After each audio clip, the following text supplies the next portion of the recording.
I taught geography, and so the geology and geography have got such a close link.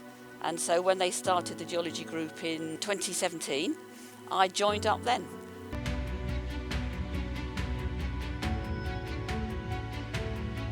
Geology is the study of rocks to determine how they formed, where they formed, what sort of conditions they were in, and then any subsequent actions that have happened to those rocks after they were formed.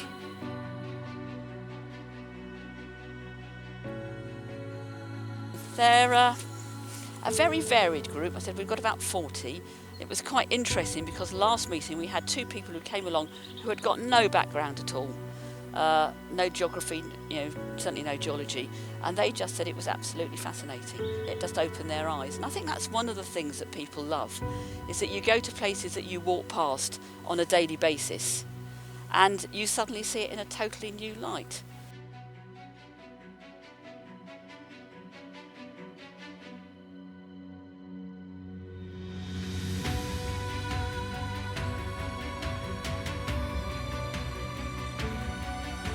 Where Kilve became important was in the 1970s. They started exploring in the North Sea and discovered oil. The seismic recordings that they made at that time didn't make a lot of sense. They hadn't got the clarity that they have got now. So they had to find some rocks that were the same.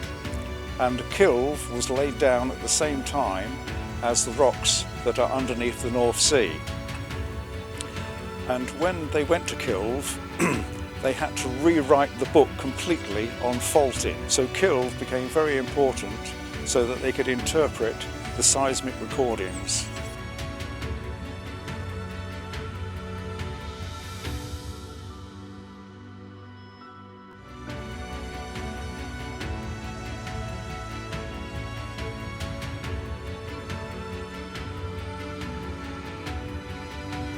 A long time ago,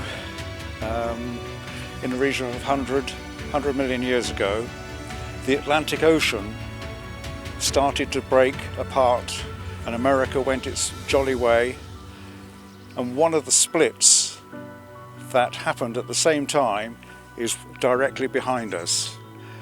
This particular point, because of the split in the rock, this was all quarried out because it made easy work in. But the actual split is what is directly behind us.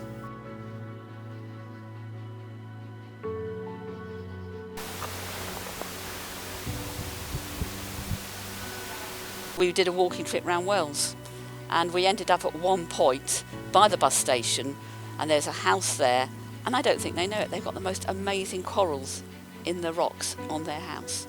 So just walking around Wells, you've got things that I'd never seen before, let alone, some of the other things we see around and about here. What do people get out of it?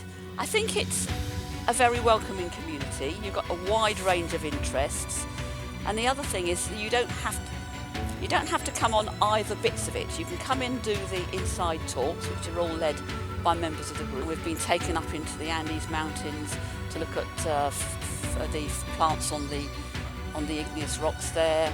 We've been taken to Cyprus. We've returned to Kilve.